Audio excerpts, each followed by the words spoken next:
All right, so let's get into it today. We're going to kind of continue the track of mining and what's happening, obviously the halving coming up with Bitcoin and all that, and try to break it down. Today's episode is going to be a little bit different. Typically, we will do project overviews from time to time that are sponsored, so we fully disclose that anytime we do that. But this was a project that came to us and we got a chance to take a look at it. And this is one I think you might want to listen in. So make sure and stay tuned right here. My name is Paul Barron. Welcome back into Tech Path. Let's get into it today. I've got Mathieu Vincent coming in from Summit Mining, summit.io. Great to have you on the show, Mathieu. Hello, hi. Thanks for having me in the show. So Mathieu, let's get into a couple of points here. First is just Summit.io, the mining project itself. We'll dive into a little bit of the detail, but kind of give me a project overview if you can. Yeah, for sure. So what we do is very simple. We have different services about Summit. So Summit.io is just the company behind that. We have Summit Mining, we have Summit Gravity, different things. And Summit Mining is the project that get us known like a few years ago. We are a 5 years old company, and Summit Mining is about crypto mining, like the name is suggesting. And we are pooling all cash together and all machines together to buy some mining machines. So we've been doing that for 5 years quite profitably. And now we started to develop other services, and those services are articulated around two main projects or services, let's say. The first one is about education, and the second one is about investment. So investment services and educational services. That's what we do at Summit, and we are building around this a whole ecosystem to make cryptocurrency accessible to everyone in the world. We have big ambition with Summit. It was all bootstrapped, and we did already big things. And maybe we'll go again on this later on. So now we are raising funds as well, like to increase and develop the services that we are doing and make this ecosystem available to everyone in the world. I was looking at some notes here. One of the notes was 20,000 miners. Explain that as a whole. That's not customers, is that actually the mining gear, or is it more related to actual entities as a miner themselves? Yeah, absolutely. No, we have 20,000 mining machines, so we call them miners as well, of course, that are under management. So when I started Summit myself, I had more than 200 machines, and I was managing them just for myself. And then people around me, my friends, with whom we were investing in different things, they started to ask me, but why don't you take my money and invest with your knowledge in mining machines? Because it seems to be very profitable for you, but because I know nothing, I will give you, Matt, the cash, and you manage everything, and you just take a commission on that. Yeah, so 20,000 machines now under management, a bit more even. 60 million in total euros invested by our clients, knowing that we have over 5,000 clients today, mostly in France, but a bit everywhere in the world as well, because we have the service in different languages. Yeah, investing in the machines themselves. When you look at the tech, because obviously with the halving coming up for Bitcoin, and we just had, some major miners on our show this week, and obviously technology and the whole aspect of what we'll see in terms of the, just the gear that is taking place. That's a bit of a scaling challenge. Do you guys run into that in terms of being able to grow? How do you guys address that? Yeah, so we have a very simple business model. So we pool all the machines together. So it's an investment service. So if you want to invest in our service, you will send us some cash, and we will buy some machines once per month. So we pool the funds all together, and then we invest in those mining machines. And it's very simple in terms of technology.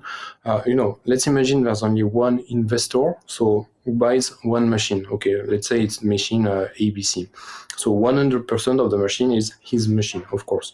And let's say now you have a second investor or a second client, and with his funds, we managed to buy a second machine, which is XYZ.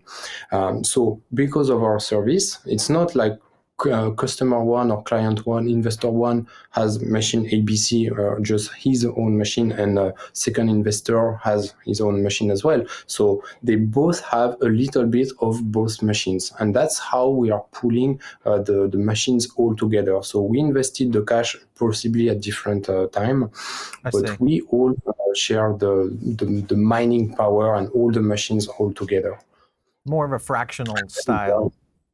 Absolutely. Okay. And then they are obviously installed different mining farms in the world, like to mutualize and lower the risk. Right. So you had some statements in there within some of the documents that you guys shared with us in terms of collaborative mining pools, and I'm assuming that's what you mean, where multiple people can go in to purchase a machine, be able to go that. When you say controlled risk, explain that. First of all, collaborative mining pools. What does that look like? And then controlled risk for the investor if they're going into, buying a miner. And why not just, buy a mining stock or get exposure in other ways versus going this route? Yeah, that's a very, very good question. And most of the time, people, they don't know about our services. So the only thing they can do is to find mining by themselves on the internet and try to understand how it works, and then decide to buy mining machines. But then the risk is on their shoulders only.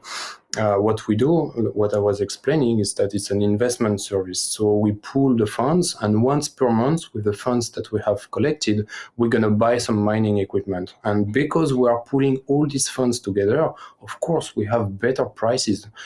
We can negotiate the price, because if you are an individual who wants to buy a machine at 5,000, well, obviously, you can't negotiate anything at all. But when we buy some mining equipment and we have $1 million or $2 million to invest, obviously the price of the machine is no longer $5,000. Right. It's 4,000 or 3,000. So the first thing is that thanks to our services, you're gonna get better prices that you'll never get anywhere else, regardless the market conditions. The second thing with such a service that we created is that those machines that are installed in different mining sites and mining farms, we call them as well. And we work with those mining farms, and you have a much faster installation, because when you're an individual, sometimes you buy some machine, you have no clue when they're going to be installed, because you're just an individual. So our machines, they are installed faster as well. So if they are installed faster, they mine faster. And if they mine faster, of course, then you make more money, because if you save 5, 10, 20 days, of course, it's 20 days more of mining.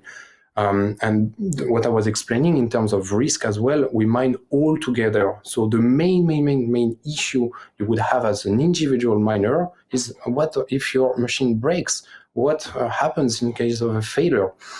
We don't have this problem, because when one machine is failing, then we have the rest of the park. The whole park is mining. So it's not one individual who is kind of unlucky. Oh, my machine is offline, I'm not mining anything, but my friend who invested the same day, he has money and is mining. No, it's all together. So when there's an issue on the site, it's for everyone. But because we have so many sites and so many miners around the world, then the risk is much lower like that. And of course, like, profit is shared based on the investment of everyone. And obviously, all that together leads to much higher yields than if you are an individual. Of course, there are much more advantages and pros, but we can stop on that. When you get into yields. Yeah, so you're getting into selecting, various sites. Obviously, you're going to maybe a hosting, because we've seen different miners out there, traditional miners, who take on, mining kind of almost like a sublease, so to speak, like if you were in a server farm. How do you select those sites? Is this a process that you go look at sites based on energy consumption? Is it just based on the rate for mining fees? How do you guys go about that process? Well, there are lots of criteria. The main one would be the security, because what you want is not to have like a very cheap electricity price, but a high risk. That's the case, for example, at the moment for people who are mining in Africa. We do not want to mine in Africa, because for us, at the moment, the sites we found there, they are too risky. It's the same in different countries. For example, Kazakhstan, we saw many issues there. from our friends, mining friends. So we don't want to go to this kind of countries. So the first is the risk. It's always the risk, because before making money, you need to learn how not to lose money and to lower this risk. So we would go to higher jurisdictions, like for example, more stable in Iceland. We are also in the US. We are also in Canada. And that's the main thing, the security. And then, of course, you have electricity price, because if you are mining in very safe country, but the electricity price is very high, it's not profitable. It doesn't make sense. So we would go mostly where you have a renewable energy, because this renewable energy is called fatal. If you don't use it right now, then it's lost forever. So that's where miners generally are going. All right, so within that, because that gets interesting in the sense of, just keeping costs down low enough. How much hash rate is under your control right now? How much hash rate? Well, we have 2 petahashes now, like quite a lot. It's changing a lot for different reasons, because some of the machines that we have at the moment, they are not profitable because the price of electricity is too high. Some of them, they are profitable. So altogether, we have that at the moment. So, and then we are keep increasing this, and obviously the more we have, the more each cent of electricity price different makes a huge difference on the pooling side. Okay, so you look at some miners out there that are starting to venture into other areas of opportunity. And this is everything from GPU mining to, all sorts of things that are related to things other than Bitcoin. Yeah, and you look at, if you look at, cloud compute, AI, the potential for Web3, gaming services, rendering, all these kind of things that are really starting to roll into some of these facilities. Are you guys planning any kind of expansion into that? No, we are not planning to do that, because we want to stay focused on Web3, blockchain, and crypto assets. There are a few reasons. The first one is that we need not to diversify in not relevant industries. So for us, AI, it's not relevant. Of course, we use it as a tool, but not as an investment. And at the moment, it's not so profitable in any case. And the main reason is that whether it's AI or cloud computing or anything, you will never have an increase of rewards. But with a Bitcoin, it's possible. Today, you are mining at pretty much 1% per month with some miners, 1 or 2%. But if the price of Bitcoin is doubling up, then you are at 10% a month, you see? So that's completely different. So maybe not 10%, but 5, 6, 7%.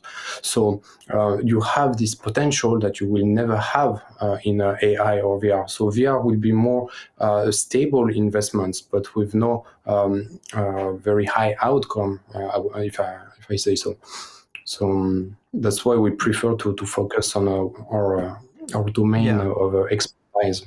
Yeah, sure. The expertise areas around that, from at least from a mining standpoint. As far as regulation, you look at, we have some miners here in the U.S. There's some in Canada. We've got miners in Europe, even in Asia to a certain extent. Any regulatory concerns that you guys are seeing right now as to how you're going about building your business?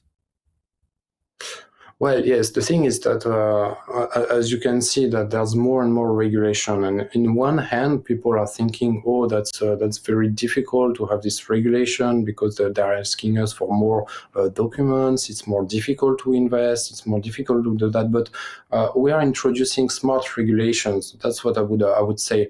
And that brings on the market credibility and investor confidence. So even if it's not impacting directly the mining industry, then it's impacting the industry as a whole. So that's something that we are looking forward, because we understand that the bad side of it, which is all this control of this thing, I'm not allowed to do this or to do that, but it brings so much trust and confidence. We've seen so many like bad cases, even in mining, so many sellers that are just running away with the funds. That didn't happen to us, but that happened to lots of our mining friends as well. So we've increased investor confidence in a compliant mining operation that's going to lead to greater investment inflows and a broader participation in the mining sector as a ripple effect, basically. Yeah, we're watching it obviously with a lot of the influence around the halving. You're going to see a lot more miners start to expand operations, so it'd be interesting to see how you guys fare on that. Last question to you is: I know you guys raised some money with the token sale. Why launch a token at all? I mean, it sounds like you already have a profitable business and it's got a model in place. Why even go down that track? Yeah, that's a good point. So, yes, it is profitable. It's very profitable, and it was fully bootstrapped with my funds. I'm the sole investor and shareholder at the moment in the company. But we have a big vision, we have a big ambition, and we want to build one of the largest community mining farm in the world. And we want to do that while we are developing a whole ecosystem. So I was giving a few names to you about Summit Gravity, Summit Quantum, Summit Academy. Summit plenty of things, and those services, they are already there. They are there. They just need a kick. They need to be pushed further, like to grow. And we've done that on our funds, like as a bootstrapping. Now we found the market fit for all of these products, and now we want to expand. And to expand, we need obviously more funds because we want to expand, especially internationally.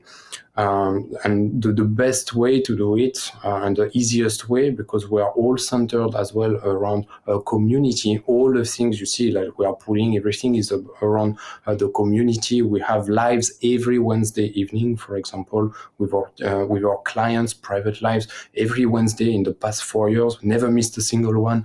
And it's all about the community. So we want to build this ecosystem like that. And we decided to do it through an ICO, even if it's not the best time. We did it when we needed the funds. We were ready to go forward. Not there's a hype. Let's try to get some funds. No, that's not what we did, and that's why we're only doing that after nearly 5 years of existence. So What not about only.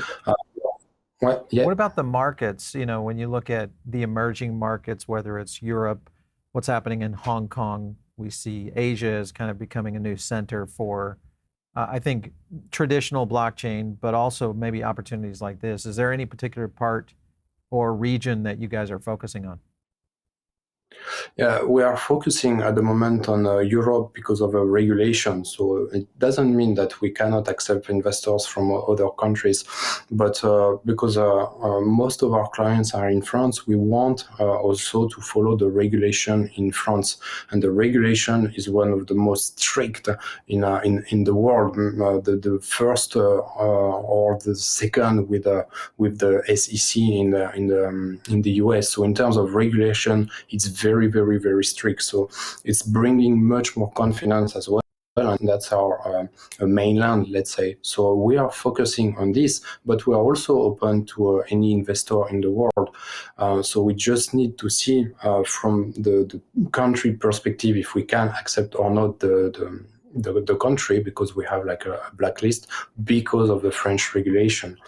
And just as a maybe a tip, not a tip, but like a quick note, the European regulation is going to be based on the French one, because the French one is the leader in Europe on this kind of strictness, by the way. You're talking about MiCA.